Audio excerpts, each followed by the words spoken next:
Bismillahirrahmanirrahim. Assalamualaikum warahmatullahi wabarakatuh. Selamat pagi warga Kutai Kartanegara dan masyarakat Kalimantan Timur. Senang hati pada hari ini kita bisa hadir di tempat ini berbincang ringan dengan atlet-atlet yang sudah mengharumkan nama Kutai Kartanegara Kalimantan Timur pada Pekan Olahraga Nasional di Sumatera dan Aceh baru-baru saja mungkin yang kita laksanakan bersama tadi. Dan pada pagi hari ini kita ditemani oleh dua orang Sri Kandi, atlet yang sudah sering kali bukan pertama kali ini, sudah berkali-kali mengharumkan nama Kutai Kartanegara Kalimantan Timur, baik itu pada tingkat daerah, kemudian tingkat nasional, bahkan mereka ini juga pernah mengharumkan nama Kalimantan Indonesia pada kejuaraan-kejuaraan internasional yang pernah mereka ikuti selama ini. Baik, perkenalkan saya Abdul Rashid, Ketua DPRD Kabupaten Kutai Kartanegara, yang pada hari ini berbincang-bincang dengan siapa? Mbak Indah, Mbak Indah dengan Mbak Aya. Soraya ya, Aya. Yang pada hari ini mereka ini adalah atlet Kempo andalan Kutai Kartanegara dan Kalimantan Timur. Baik, kita coba berbincang-bincang beliau dengan mereka berkaitan pertama yang mungkin karena untuk menjadi yang terbaik ini, untuk mendapatkan prestasi ini perlu proses, perlu perjuangan yang harus dilewati untuk mendapatkan itu. Mungkin kita berbincang-bincang dengan mereka bagaimana sih persiapan mereka sebelum masuk di PON. Tentunya ini ada seleksi di cabur Kempo sendiri, terus habis itu baru seleksi di tingkat provinsi ya, kemudian baru masuk prapon, baru mengikuti kegiatan PON. Baik, Mbak Indah, nah ini kan prosesnya sudah panjang, PON kan sudah dilalui ya, tapi saya perlu mengetahui, masyarakat Kutai Kartanegara mungkin perlu mengetahui bagaimana proses yang dilalui Mbak Indah, Mbak Aya untuk mengikuti kegiatan tersebut sehingga bisa lolos di prapon, kemudian lolos dan berprestasi pada kegiatan PON tersebut. Silakan. Ya. Sebelumnya seperti biasa singkat saja Pak ya umumnya.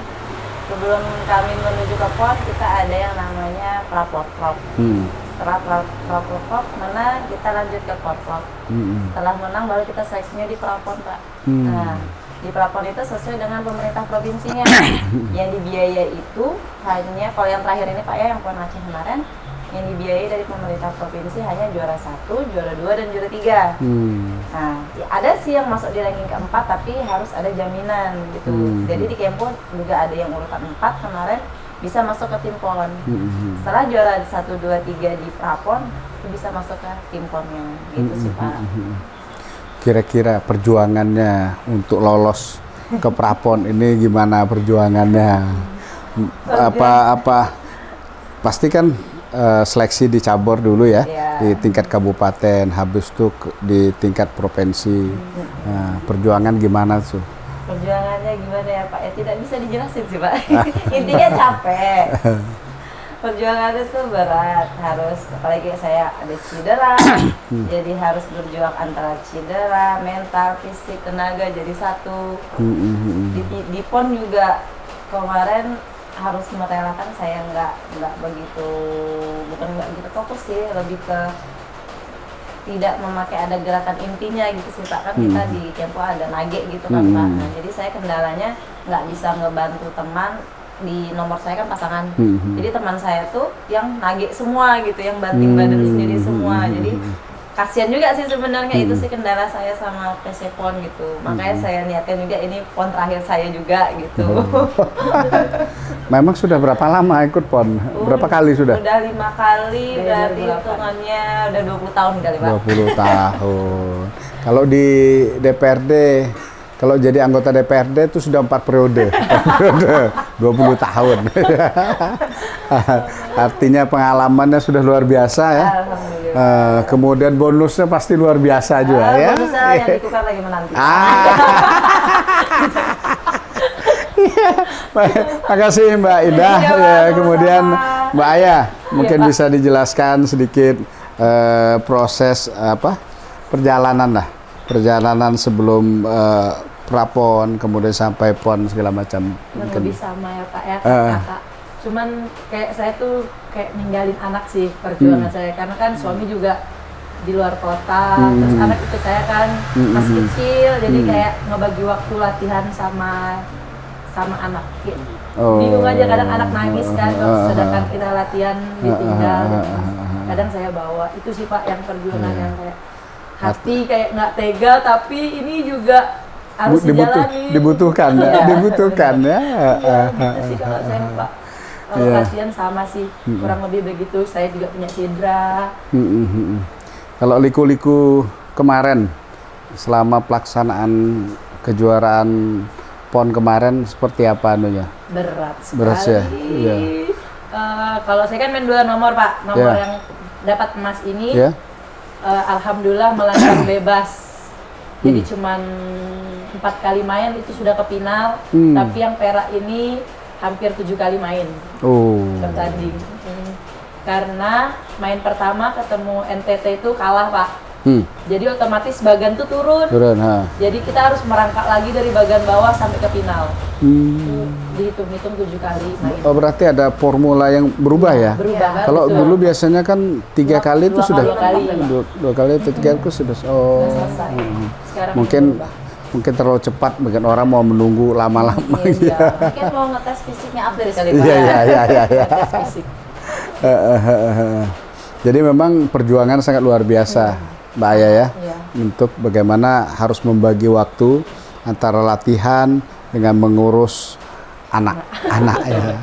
Tapi alhamdulillah, artinya perjuangannya tidak sia-sia dan ya ini mungkin berkah dari anak yang mungkin yang mendoakan mamanya untuk dapat medali ya.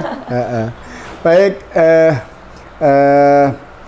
Para pendengar yang berbahagia, pada kesempatan ini ya kita tadi sudah mendengar bagaimana perjuangan mereka selama proses sampai PON kemarin. Kalau Mbak Indah berapa kali pertandingan Apa nih Pak?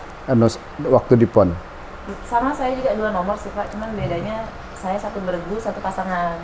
Cuman beregu ini kan karena menang terus Pak, jadi penghitungannya sampai ke final itu cuma 4 kali. 4 kali ya. Nah kalau di pasangan saya sudah sempat kalah sekali, cuman karena di pasangan sedikit aja musuhnya kan Pak, jadi mentok tuh saya habis main 3 kali aja, tapi udah dapat perunggu. Tapi kalau mau menuju ke final itu mungkin lumayan juga, mainnya bisa 5 kali.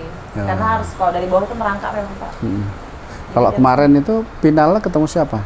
Kalau di beregu yang cewek itu lawan Jawa Barat. Oh, Jawa Barat. Kalau Ayah? Sama. Oh, Jawa. Kalau yang cewek sama Oh. Pak, cuman karena saya pasangan 1 nomornya, dia satunya beregu campuran yang mix cewek cowok. Jadi bedanya di situ aja. 1 nomor sama, 1 nomornya beda. Berarti kalau di Kempo yang juara umum siapa? NTB Pak, NTB. di luar dugaan Oh, ya. Di luar NTP dugaan. biasanya NTT ya? Iya. Nah NTT, Kaltim, Jabar. Biasanya 3 ini aja sih Pak. Kemarin PON ini di emang luar berbeda. dugaan. NTB 4 emas Pak. 4 emas ya, Berbeda. RT luar biasa. Nah, memang biasanya pemirsa yang biasa langganan menjadi juara umum itu Kaltim, kemudian NTT, Jabar ya. Iya. Ini ada pesaing baru berarti, yaitu NTB ya. Iya. NTB. Persiapan mereka untuk tuan rumah kan Pak. Oh, PON berikutnya iya, NTT, iya, iya, iya, iya, dan iya. NTB. Oke. Mbak Indah, ini mungkin PON yang keberapa Mbak Indah? Kelima dan terakhir Pak. Sudah Kelim- cukup lelah. Kelima dan terakhir. Kalau bisa tahu dari 5 PON yang pernah dijalani itu dapat apa-apa aja mungkin? PON pertama kan 2008 tuh Pak. Tahun 2008 saya Tuan rumah ya? Kita tuan Iya, rumah? tuan rumah oke. Kaltim, benar. Oke, tuan rumah. Tahun 2008 di Kaltim saya perak. Tahun 2012 di Riau siap. saya perak. 2016 di Jawa Barat emas, di Papua 2 emas, di Aceh terakhir nih 1 emas 1 perunggu. Luar biasa. Ada kalkulator enggak? Mungkin bisa menghitung bonusnya ya? Iya, menghitung bonusnya. Kalau ayah seperti apa? Ayah 4 kali pon, 2 kali unplace, 2 kali emas sama emas juga. Alhamdulillah. Ini prestasi yang luar biasa yang sudah ditorehkan oleh atlet-atlet Kutai Kartanegara, khususnya di cabur bela diri Serigi Kempo ya. Serigi Kempo ini di mana Kutai Kartanegara ini termasuk salah satu pembinaan atlet yang bagus di Kutai Kartanegara ini. Makanya Kempo ini termasuk cabur unggulan baik itu di Kutai Kartanegara maupun kegiatan di Kalimantan Timur.